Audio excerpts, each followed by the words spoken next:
আসসালামু আলাইকুম ওয়া রাহমাতুল্লাহ। আমরা বিগত ক্লাসগুলোতে বাংলা থেকে ইংরেজি পড়া শিখেছি। আজকে থেকে আমরা আবার একটা ইংরেজি বাক্য কিভাবে আমরা বাংলায় ট্রান্সলেশন করব, বাংলা পড়ার সময় যেহেতু আমাদের প্যারাগ্রাফ কম্পোজিশন যে বিষয়গুলো আমাদের আসে, আমাদের ইংরেজিতে লেখা থাকে, আমাদের মুখস্থ করতে হয়। তো আমরা যদি খুব সহজে মুখস্থ করতে পারি অথবা মুখস্থ না করে বুঝে বুঝে লিখতে পারি, এর জন্য প্রথমে আমরা এখন ইংরেজি বাক্যগুলো কিভাবে আমরা বাংলায় ট্রান্সলেট করব আমরা সেই বিষয় শিখব।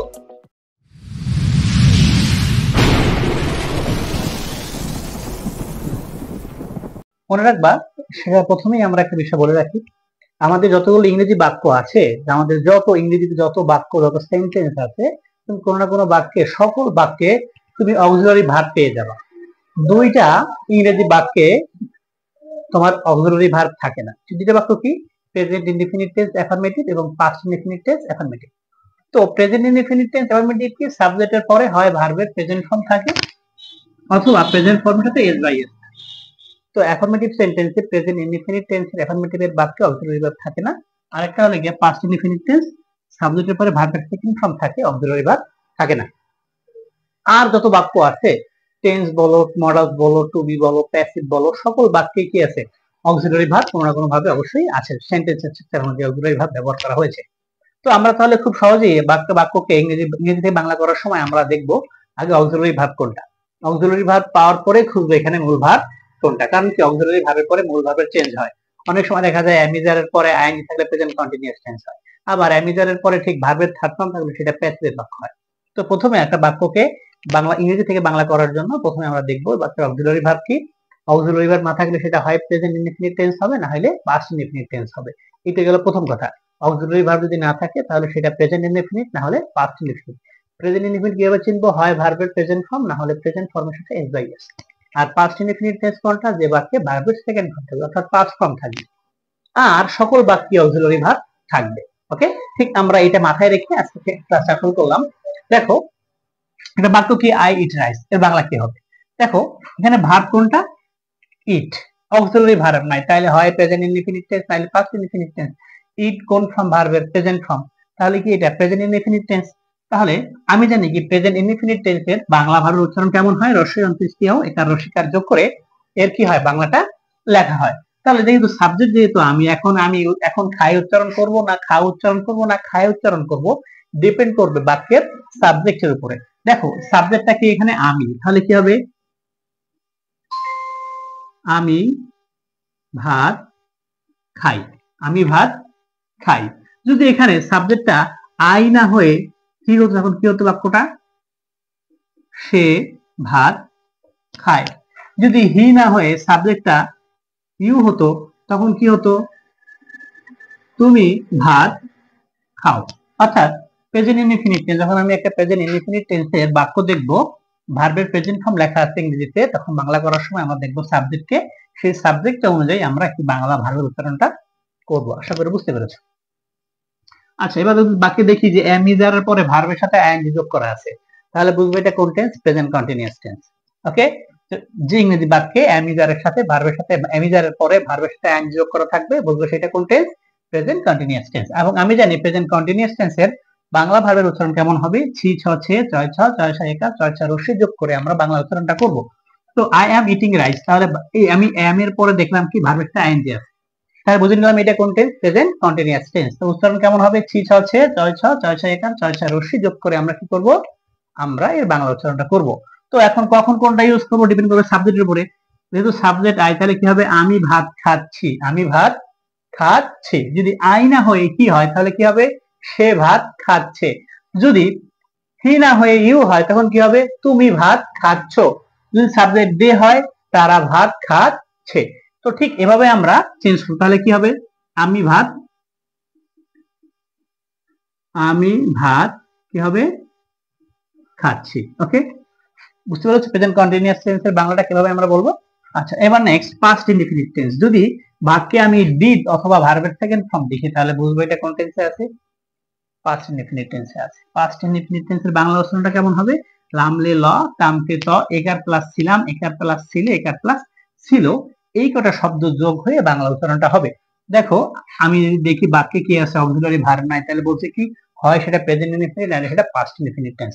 তো দেখো এখানে এড ভার্বের কোন ফর্ম? সেকেন্ড ফর্ম, তার মানে কোন টেন্স? Past indefinite tense.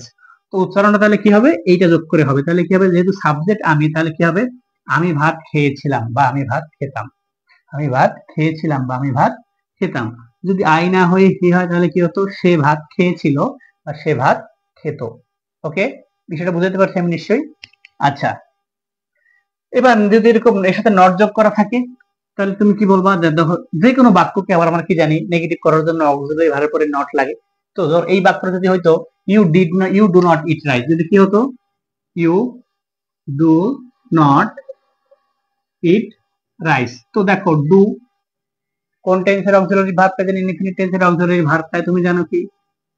তাহলে ইউ সাবজেক্ট, তাহলে কি হবে? তুমি ভাত খাও না, তুমি ভাত খাও না। যদি হয়তো he did not eat rice, তাহলে ডিড দেখে তুমি বুঝতে পারতে এটা কোন টেন্স? Past indefinite tense. তাহলে তুমি কি বলবা? সে ভাত খেত না, সে ভাত খেত না। আশা করি তোমরা বুঝতে পারতেছো ক্লাসটা। আচ্ছা, এইবার দেখো যদি ওয়াজ এর পরে আইএনজি হয়, ভার্বের সাথে আইএনজি হয় দুইটা ক্ষেত্রে। যখন ভার্বের সাথে আইএনজি যোগ করা হয় এবং তার পূর্বে একটা অক্সিলারি ভার্ব থাকে তখন সেটা টেন্সের বাক্য হয়। আর যখন ভার্বের সাথে আইএনজি যোগ করা থাকে, এর পূর্বে কোনো অক্সিলারি ভার্ব থাকে না, বিশেষ করে থাকে কি তোমার প্রিপোজিশন থাকে, তখন ওটা ওই বাক্যের মূল ভার্ব হয় না। যখন তুমি দেখবা যে অজারের পরে অ্যামিজারের পরে ভার্বের সাথে আইএনজি, তার মানে বুঝতে হবে এটা কন্টিনিউয়াস টেন্স। অ্যামিজারের পরে আইএনজি হলে প্রেজেন্ট কন্টিনিউয়াস টেন্স এবং অজারের পরে আইএনজি হলে পাস্ট কন্টিনিউয়াস টেন্স। আমরা প্রেজেন্ট কন্টিনিউয়াস টেন্সে শিখেছি, এখন দেখো যদি অজারের পরে আইএনজি হয় তখন সেটা হবে কি? Past continuous tense. Okay, past continuous এর বাংলা উচ্চারণটা কি? ছিলাম ছিলে ছিল, চিচ্ছিলাম চিচ্ছিলে চিচ্ছিল। দেখো প্রেজেন্ট ইনডিফিনিট আর প্রেজেন্ট কন্টিনিউয়াস এর বাংলা উচ্চারণটা প্রায় কাছাকাছি। প্রেজেন্ট ইনডিফিনিটে ছিলাম ছিলে ছিলর আগে একটা একার আছে, আর পাস্ট ইনডিফিনিট টেন্সে বাংলা উচ্চারণের ক্ষেত্রে এই ছিলাম ছিলে ছিলর আগে একার আছে, কিন্তু পাস্ট কন্টিনিউয়াস টেন্সে এই ছিলাম ছিল ছিলের আগে একার নাই। তো দেখো তাহলে ওয়াজ ইটিং, তাহলে অ্যামিজার এখানে ওয়াজ আছে, ওয়াজের পরে ইটিং আছে, তাহলে বুঝলাম কি এটা কোন টেন্স? Past continuous tense. উচ্চারণটা কেমন হবে? এই কয়টা শব্দ যোগ করে হবে। তো দেখো সাবজেক্ট যেহেতু আই, তাহলে এর বাংলাটা কেমন হবে? আমি ভাত খাচ্ছিলাম, আমি ভাত খাচ্ছিলাম। দেখো পাস্ট ইনডিফিনিট আর পাস্ট কন্টিনিউয়াস এর উচ্চারণের পার্থক্যটা দেখো। একটা কি হতো? আই এট রাইস বা হি এট রাইস, আমি ভাত খেয়েছিলাম, আমি ভাত খেয়েছিলাম। আর এটা কি?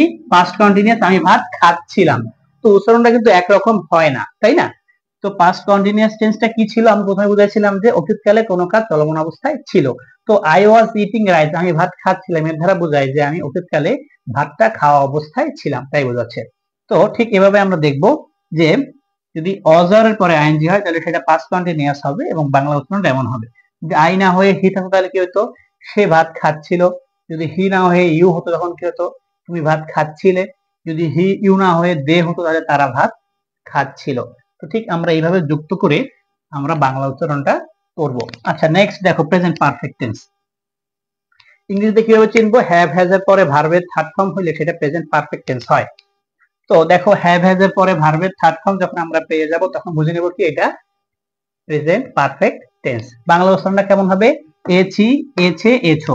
দেখো প্রেজেন্ট পারফেক্ট টেন্স আর প্রেজেন্ট কন্টিনিউয়াস টেন্সটা প্রায় সেম। দেখো প্রেজেন্ট কন্টিনিউয়াসে ঠিক ছি ছ ছে আছে, আর প্রেজেন্ট পারফেক্টেও ছি ছ ছে আছে। পার্থক্য কোথায়? প্রেজেন্ট কন্টিনিউয়াস এই ছি ছ ছে এর আগে কোনো একার নাই, কিন্তু প্রেজেন্ট পারফেক্ট টেন্সে আছে। তো বাংলা উচ্চারণটা কেমন হয়? দেখো আমি ভাত খাচ্ছি আর আমি ভাত খেয়েছি, পার্থক্য আছে না? অবশ্যই, অবশ্যই একটা পার্থক্য কিন্তু এখানে আছে। তো দেখো তাহলে আই হ্যাভ ইটেন রাইস, তাহলে কি হবে? আমি ভাত খেয়েছি। যদি সে হতো তাহলে সে ভাত খেয়েছে। যদি তুমি হতো তাহলে তুমি ভাত খেয়েছো, এছো আর শুধু ছ। তাহলে প্রেজেন্ট কন্টিনিউয়াসে আমরা শুধুমাত্র ছি ছ ছে যোগ করে বাংলা উচ্চারণটা করব, আর প্রেজেন্ট পারফেক্টে আমরা এছি, এছো, এছে যোগ করে আমরা ভার্বের উচ্চারণটা করব। আশা করি বুঝতে পারতেছো তোমরা। Next future indefinite tense. এর ইংরেজি একটা নিয়ম কি?